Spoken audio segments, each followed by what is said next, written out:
Once again, we'll turn to Ecclesiastes.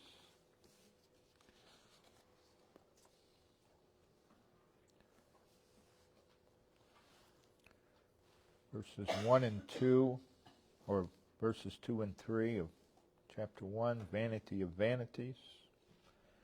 Saith the preacher, vanity of vanities, all is vanity. What profit hath a man of all his labor, which he taketh under the sun? You see, Solomon is searching for satisfaction. He's doing so apart from the Lord. And what we just read again is the thesis statement. But what we have to keep in mind is when we consider this statement, it's not Solomon's primary aim to prove that statement, vanity of vanities. His primary aim throughout the book is to prove his conclusion, or to build toward that conclusion, which is fear God, keep His commandments. This is the whole duty of man. That word vanity again occurs 33 times in 28 verses in Ecclesiastes. And again, he's using it to prove his conclusion, to bring us to the truth of his conclusion. In verses 4 through 11, he gives some evidences of that statement. The fleeting nature of life, verse 4. The incessant rounds of nature, verses 5 through 7. And then the repetition of human endeavors, or human labor. That is, in seeking personal, lasting satisfaction apart from God. He says it's just repetitiveness that amounts to nothing. Then coming to verses 12 through 18, he begins intellectually to search for life's meaning. Again, he's doing so apart from God. Apart from God, oblivious to God. What is the meaning of life? Verse 12, I, the preacher, was king over Israel and Jerusalem. And I gave my heart to seek and search out by wisdom concerning all things that are done under heaven. This sore travail hath God given to the sons of man, to be exercised therewith. I have seen all the works that are done under the sun, and behold, all is vanity and vexation of spirit. That which is crooked cannot be made straight. That which is wanting or lacking cannot be numbered. I communed with mine own heart, saying, Lo, I am come to great estate, have gotten more wisdom than all they that have been before me in Jerusalem. Yea, my heart had great experience of wisdom and knowledge. And I gave my heart to know wisdom, and to know madness and folly. I perceive that this also is vexation of spirit. For in much wisdom is much grief, and he that increaseth knowledge increaseth sorrow. So he's making an intellectual search for the meaning of life. Again, apart from God. Solomon, up to this point, has given some generalities as evidence of what he stated in verse 3 or verse 2, vanity of vanities. All is vanity. And he now looks to provide evidence from his own experience. But again, it is his experience apart from God. He's searching for meaning. He's searching for purpose of life. The problem is he's doing that minus God. It's all for naught. And that's his viewpoint. He's searching for meaning, purpose, but he's doing so minus God. We see his perspective in verse 12 and 13. He's approaching the subject of meaning and purpose of life through what he considers his own personal credentials. Verse 12, he says, I the preacher, or I the teacher, was king over Israel in Jerusalem. So he's citing his position. He's citing his authority. As king and preacher, he had unique opportunity to observe life. And he views himself as one that is qualified to explore the meaning and the purpose of life. So in verse 13, he cites his own wisdom as a credential to investigate the meaning and purpose of life. He says, I gave my heart to seek and to search. I gave my all to seek and search concerning all things that are done under heaven. So he used much zeal and diligence.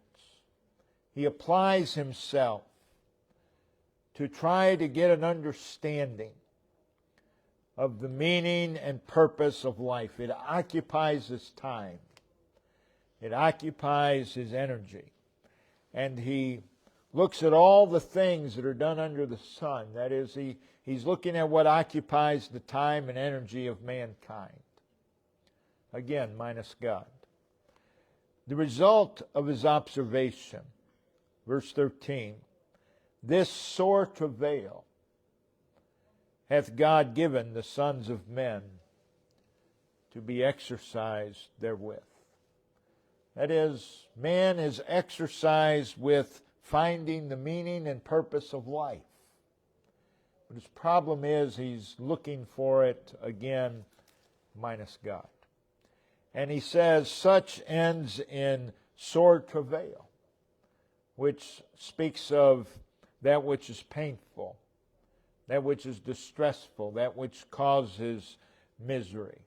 And the word travail speaks of that which is exhausting. So you have sore, that which is painful; travail, that which is exhausting, that which is heavy, that which is burdensome.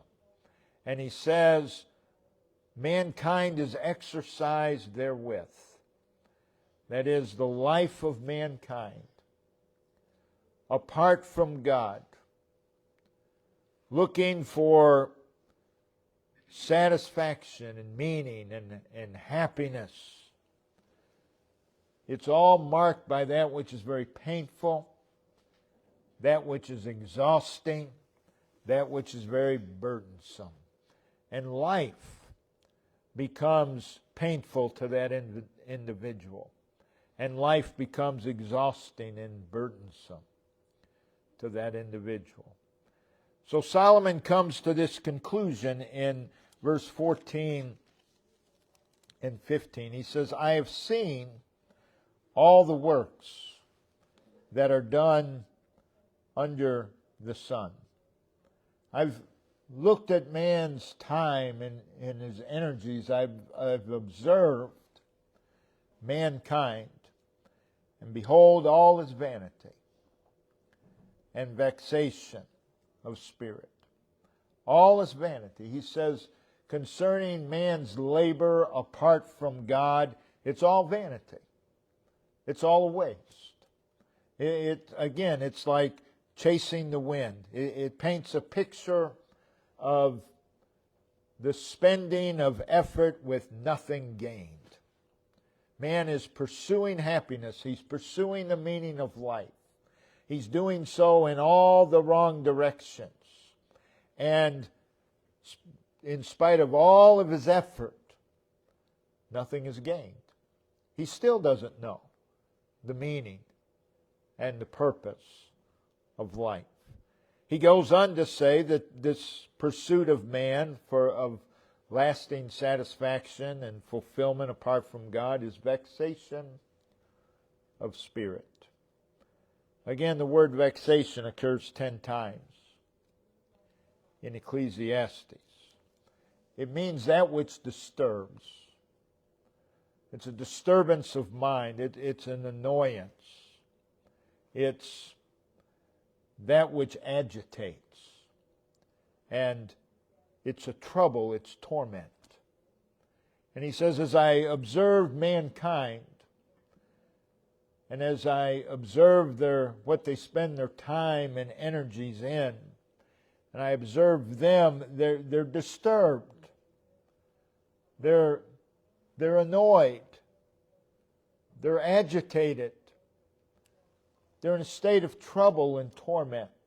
He says it's all vexation of spirit. Then he goes on in verse 14, stating the futility of man's efforts. And to confirm such, verse 15, he says, that which is crooked cannot be made straight.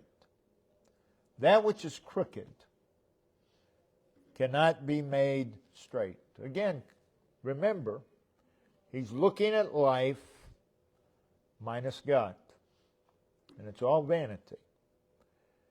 The world, in its present condition, which is the result of the fall of man, Genesis 3. As a result of that fall, the world is full of defects. Life is full of defects and flaws. And what he's saying here is it cannot be fixed by human effort. It can't be fixed by human wisdom. It can't be fixed by human power. What is the result of the fall cannot be fixed by man.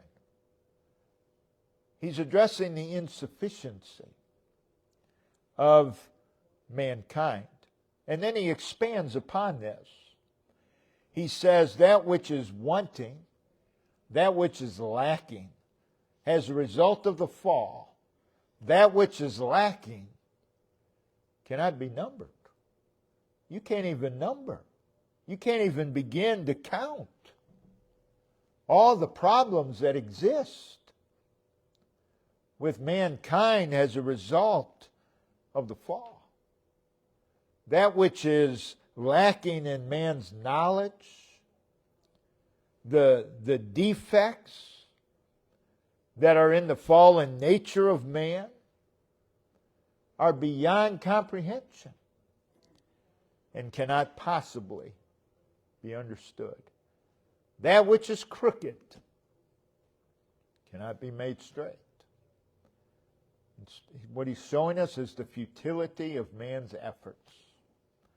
The futility of man's efforts to find purpose and meaning in life. The futility of man's efforts to fix the world's problems. Man comes up with solution after solution to fix a problem, and they create innumerable other problems in their solutions. And it's unending. That's where we are today. It's unending. President Johnson, he ran and he devoted much of his presidency on ending poverty. That was his thing. We're going to put an end to poverty. No, you're not. And anybody who knew the Scriptures know that's not going to be so. Because of the insufficiency of man. And besides, Jesus said, you'll always have the poor with you. You're not going to fix that problem. But man thinks he has the answers. And man's answers just lead to another problem. And it's all due to the fall. It's all due to what mankind is. So he's showing us man is looking for meaning and purpose of life minus God. Man will try to fix problems of society minus God. And all he does is come up empty. It's just a repetitious cycle. And the results are always the same. Emptiness. A chasing of the wind. A chasing of the wind. God's people should have enough sense, should have enough knowledge to know that no man or woman is going to fix what is wrong. They ought to know that. And that ought to carry over in our individual lives. That minus God, nothing is accomplished. It's all vanity. Solomon mentions in verses 16 through 18 his position and place. He says, I communed with mine own heart. That is, I engaged in deep thought. I engaged in deep thought. You know, people will say all the time, I've given a lot of thought to this, as if to say, I'm qualified. Just because you gave thought to something doesn't mean a whole lot, really. But Solomon's engaged in deep thought. And there is internal reflection and self-examination, which are not a bad thing. So he's engaged in deep thought. He's making he's reflecting internally, making self-examination concerning his own pursuit of wisdom and accomplishments. He states his position in life, verse 16. Lo, I am come to great estate, and have gotten more wisdom than all they that have been before me in Jerusalem. Yea, my heart had great experience of wisdom and knowledge. I am come to great estate. I have many possessions. Not only do I have possessions, I have more wisdom than anyone around me. He found fame. He found renown in riches and wisdom. So he makes that statement. He had an abundance of earthly pleasures. He says, yea, my heart had great experience of wisdom and knowledge.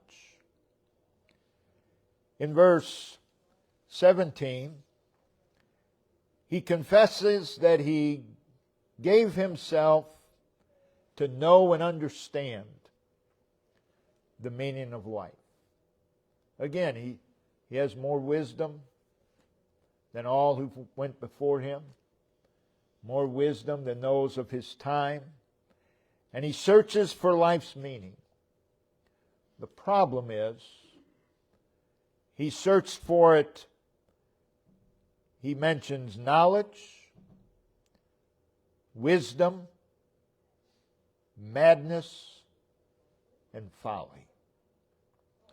Again, verse 17, I gave my heart to know wisdom, to know madness and folly.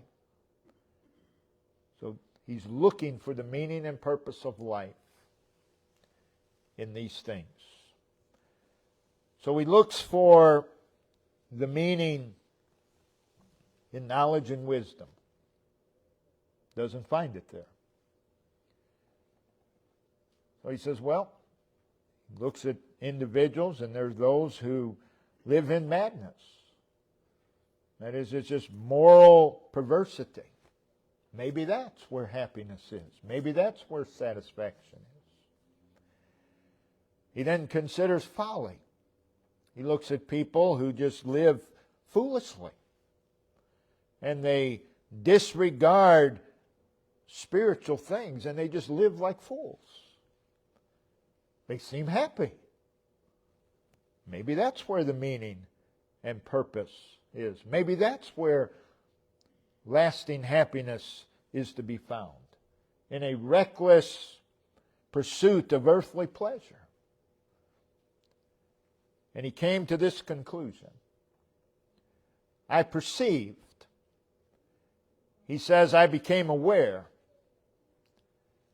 that this also is vexation of spirit. Just to live in wisdom and knowledge apart from God, this also is vexation of spirit. It's exhausting. It's tormenting.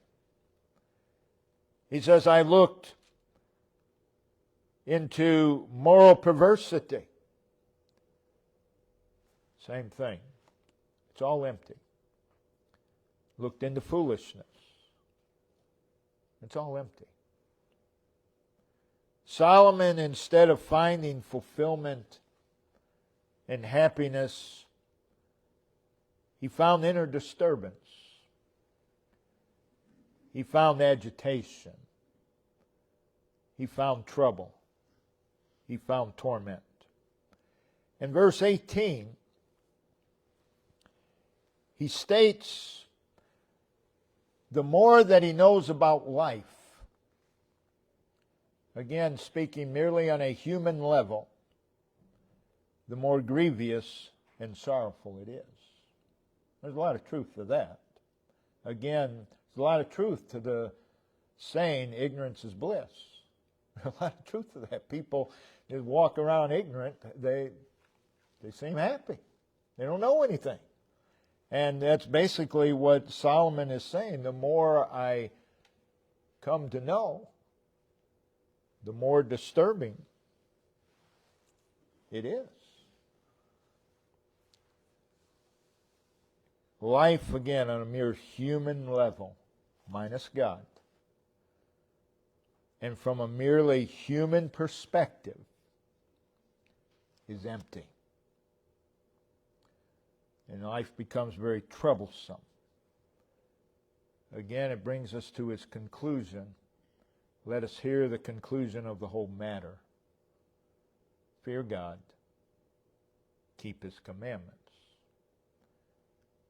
Then he comes into chapter 2. And you see here the fruitless search for lasting satisfaction. So the second chapter is a continuation of Solomon's search for lasting satisfaction and fulfillment apart from God. From verse 1, again, he's communing with his heart. He said, I said in mine heart, go to now, I will prove thee with myrrh, therefore enjoy pleasure, and behold, this is also vanity. So having not found fulfillment and happiness in natural wisdom and natural knowledge, he determines, I'm going to look elsewhere. Happiness is not found in wisdom and knowledge, but it's got to be somewhere. So I'll look elsewhere.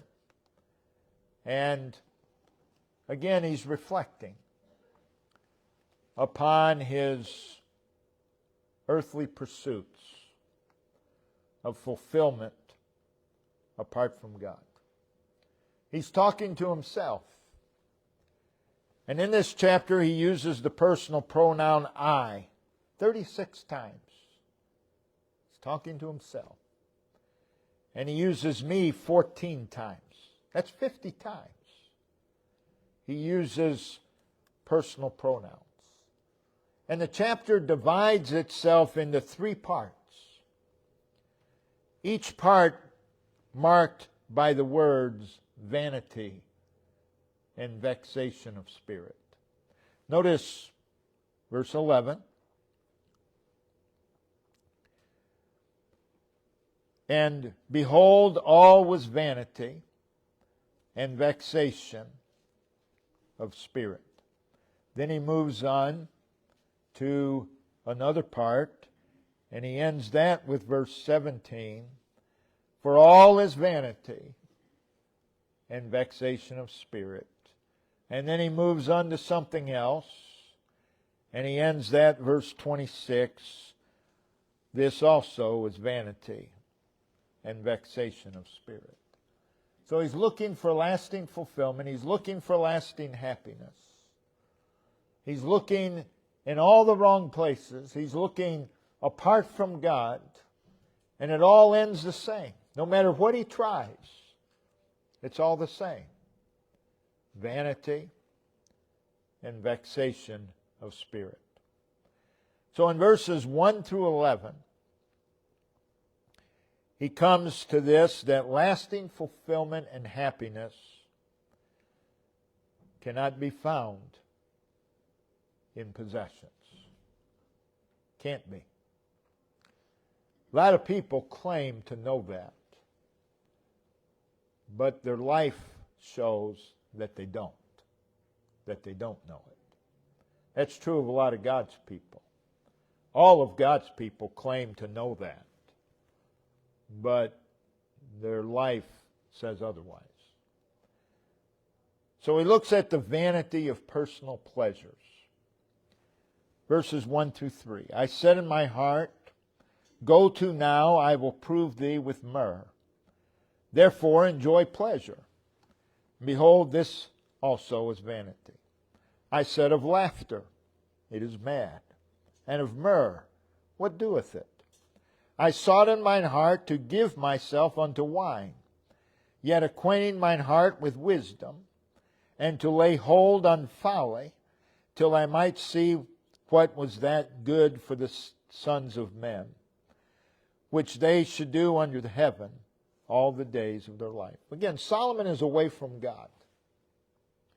And he's looking back on his time when he was away from God. And he's telling us what he saw, where he was seeking lasting fulfillment, lasting happiness.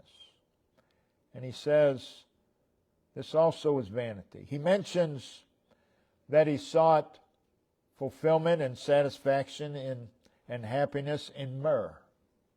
That's festivity. People love to party. They love festivities. Why is that? They think there's happiness there. They're searching. And he goes on and he mentions the enjoyment of pleasure. Speaking of amusement, gratification.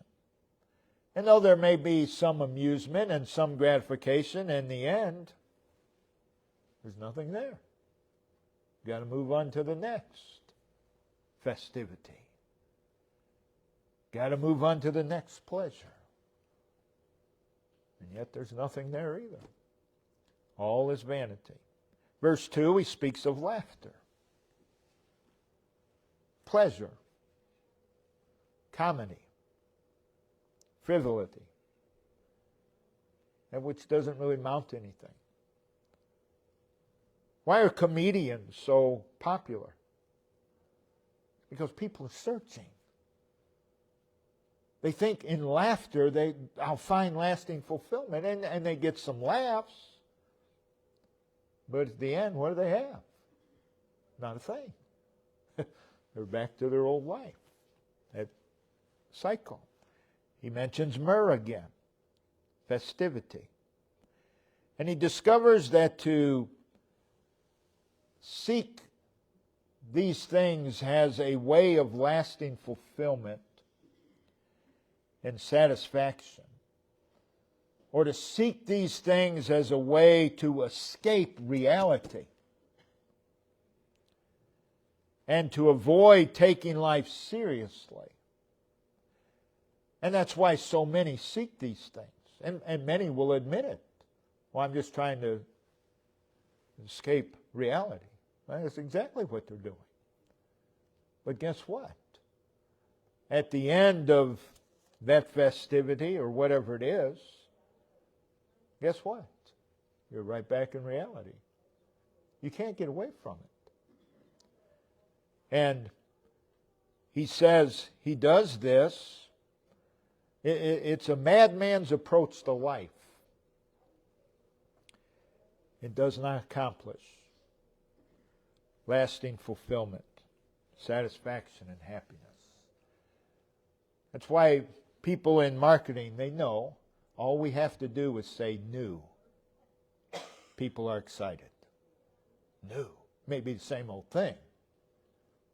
But all you have to say is new. Oh, I got to have that. And they don't even realize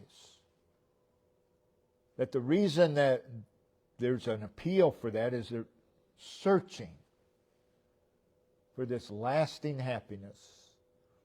And all they're doing is chasing the wind. Apart from God, there may be some pleasure. There may be some gratification. There may be some satisfaction. But none of it's lasting.